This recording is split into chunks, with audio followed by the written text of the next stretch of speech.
नमस्कार, स्वागत है आप सबका। आप देख रहे हैं आपके साथ और मैं हूं प्रिय रंजन भारती। नीतीश कुमार बिहार के मुख्यमंत्री जब भी कुछ करने वाले होते हैं, यानी वो जब भी कुछ नया करते हैं तो अपने कार्यों की तारीफ करने लग जाते हैं।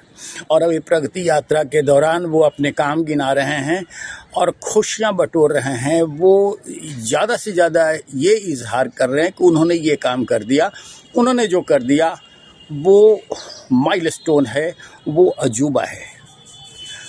और इसके साथ साथ ये भी चर्चा जोरों पर आ गई है कि नीतीश कुमार फिर कुछ नया करने वाले हैं।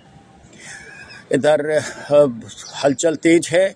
मैंने आपसे वीडियो साझा किया था कि केंद्रीय गृह मंत्री अमित शाह के बयान के बाद राजनीतिक सरगर्मी बढ़ गई है और भाजपा जनता दल यूनाइटेड के बीच में सरगर्मी बढ़ी है। तो उधर तेजस्वी यादव और राष्ट्रीय जनता दल काफ़ी खुश है। राष्ट्रीय जनता दल के प्रवक्ता भाई वीरेंद्र का एक बयान बड़ा ही चर्चा में है। उन्होंने कह दिया कि नीतीश कुमार फिर महागठबंधन की सरकार बनाएंगे, उनका बहुत स्वागत है, बहुत जल्दी कुछ होने वाला है। अब होगा या नहीं होगा, लेकिन जिस तरह से राजनीतिक घटनाक्रम तेजी से बदल रहे हैं वो अपने आप में काफ़ी बड़ा संकेत है। केंद्रीय मंत्री गिरिराज सिंह ने कल जो बयान दिया था, उन्होंने नीतीश कुमार और नवीन पटनायक के लिए पुरस्कार देने की बात कही थी, भारत रत्न से नवाजे जाने की बात कही और साथ साथ ये भी कह दिया कि नीतीश कुमार ने जिस तरह से बिहार का विकास किया है, बिहार को गर्त से बाहर निकाला है, वो अपने आप में अजूबा है, ऐसा कोई दूसरा नहीं कर सकता। साथ साथ उन्होंने ये भी संकेत दिया कि नीतीश कुमार के नेतृत्व में ही अगला एनडीए की सरकार बनेगी 2025 में।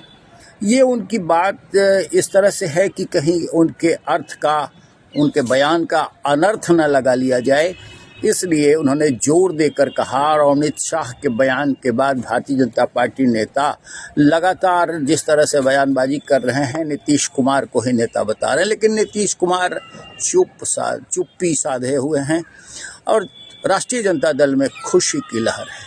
अगर हम बात करते हैं खास करके गिरिराज सिंह के बयान की, तो ये नज़र आएगा कि जिस तरह से उन्हें पुरस्कृत किए जाने की बात कही जा रही है, वो भारतीय जनता पार्टी का अपना एक प्लान है जिसे एग्जिट प्लान कह सकते हैं। नीतीश कुमार का एग्जिट प्लान, जब भी किसी को अलविदा कहना होता है तो उसके कार्यों की तारीफ की जाती है और उसे पुरस्कृत करने की बात की जाती है। ज़ाहिर तौर पे जब किसी को पुरस्कृत किया जाएगा तो फिर उसके साथ साथ ये भी उसका अर्थ निकलता है कि उन्हें अब सक्रिय राजनीति से और जिस पद को वो धारण कर रहे हैं उनसे उनको फुर्सत दे देनी है, उनको अलग कर देना है और अलग करना है उनकी कीर्ति गाथा करते हुए। तो एग्ज़िट प्लान का ये नायाब नुस्खा हो सकता है, लेकिन एग्ज़िट प्लान के साथ साथ कहीं महागठबंधन की तरफ नीतीश कुमार का रुख हो गया तो फिर भारतीय जनता पार्टी का सारा दारोमदार और सारी प्लानिंग खत्म हो जाएगी। इसलिए उनको अगला सीएम भी बताया जा रहा है, उनको अगला नेता भी बताया जा रहा है कि उनके नेतृत्व में एनडीए की सरकार फिर बनेगी और एनडीए भारतीय जनता पार्टी गठबंधन पूरी तरह से एकजुटता के साथ उनके नेतृत्व में लड़ेगा। लेकिन इसको अगर गौर से देखें और इसकी बारीक विश्लेषण इसका करें तो देखेंगे कि जनता दल यूनाइटेड के भीतर भी इस तरह की मांग उठती रही है कि नीतीश कुमार ने बहुत अच्छा काम किया है, इनको पुरस्कृत किया जाना चाहिए। पिछले कार्य समिति की बैठक के दौरान पार्टी कार्यालय में यहाँ एक पोस्टर लगा था और पोस्टर के जरिए ये दिखाया गया था कि नीतीश कुमार ने बेहतर काम किया, ऐसा काम किया है बिहार के विकास के लिए कि उन्हें नोबेल पुरस्कार तक दिया जाना चाहिए। राष्ट्रीय कार्यकारी अध्यक्ष संजय झा ने भी इसकी वकालत की थी और राष्ट्रीय अध्यक्ष रह चुके ललन सिंह ने भी इसकी कई बार इस स्वर में तरफदारी की है कि नीतीश कुमार को भारत रत्न दिया जाना चाहिए। अगर भारत रत्न किसी को दिया जाएगा तो निश्चित रूप से उसके काम की बदौलत दिया जाएगा और उसके काम करने के बाद, यानी फिर जब वो काम करके अपनी पारी को ओवर कर चुका होता है तब उसे पुरस्कृत किया जाता है। तो ये एक एग्जिट प्लान है और जनता दल यूनाइटेड के भीतर भी ये बात बड़ी दिनों से चल रही है कि सेकंड लाइनर लीडरशिप को डेवलप तभी किया जा सकता है जब नीतीश कुमार पद छोड़ेंगे, नीतीश कुमार अलविदा कहेंगे। लेकिन नीतीश कुमार जो हैं वो अपनी पारी चाहे जैसे भी हो अभी और खेलने के मूड में हैं, इसलिए उन्होंने चुप्पी साध रखी है। अगर आप गौर करेंगे तो देखेंगे कि महागठबंधन में अगर खुशी की लहर है तो नीतीश कुमार चुप हैं, तो जनता दल यूनाइटेड के बीच भी नेताओं में रसाकशी है और भारतीय जनता पार्टी के अंदर गतिविधियां तेज है। कैसे समेट लिया जाए सब कुछ को कि कुछ बिगड़े भी नहीं और अगले चुनाव के पहले की प्लानिंग कहीं लीक ना हो जाए, नीतीश कुमार इधर से उधर न चले जाएं, ये बहुत ढंग से मैनेज करने की कोशिश की जा रही है। लेकिन नीतीश कुमार की चुप्पी अपने आप में महत्वपूर्ण है। वो कब क्या करेंगे इसका पता किसी को चलता भी नहीं है और महागठबंधन में राष्ट्रीय जनता दल में अगर खुशी है तो इसे लेकर के बीजेपी और जनता दल यूनाइटेड में बेचैनी भी है। नीतीश कुमार चुप हैं और नीतीश कुमार की चुप्पी $1 मिलियन की है। वो कब क्या कर देंगे ये नहीं पता किसी को और अभी भी लोग बहुत ही फूंक करके चलने की स्थिति में है कि नीतीश कुमार को कैसे साधे रखा जाए।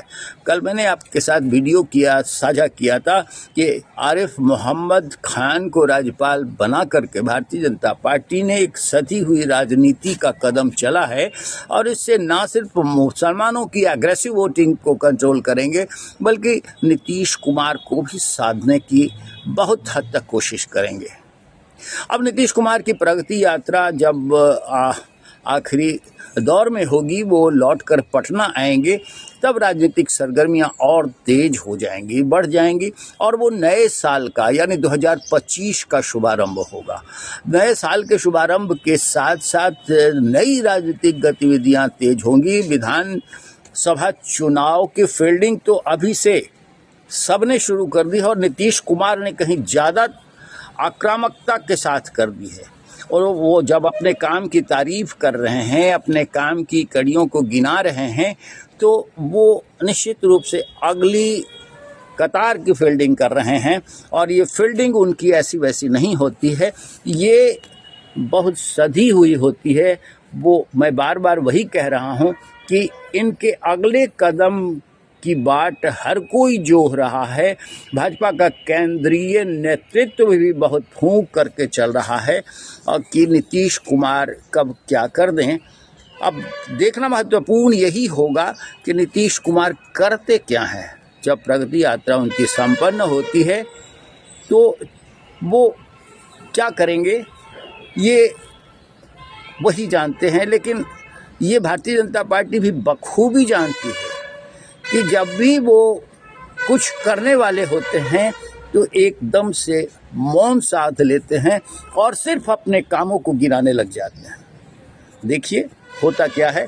लेकिन आपसे ये गुजारिश होगी कि हमारे वीडियोस पर अपनी प्रतिक्रियाएं बहुत सलीके से आप देते रहिए, अपनी राय से हमें वाकिफ़ कराते रहिए। फिर हम ये भी आपसे निवेदन करते हैं कि हमारे चैनल आपके साथ मेरी बात को आप लाइक कीजिए, सब्सक्राइब कीजिए और शेयर कीजिए। फिर मिलते हैं, किसी और विषय पर बात करेंगे। आज के अंक में बस इतना ही। नमस्कार।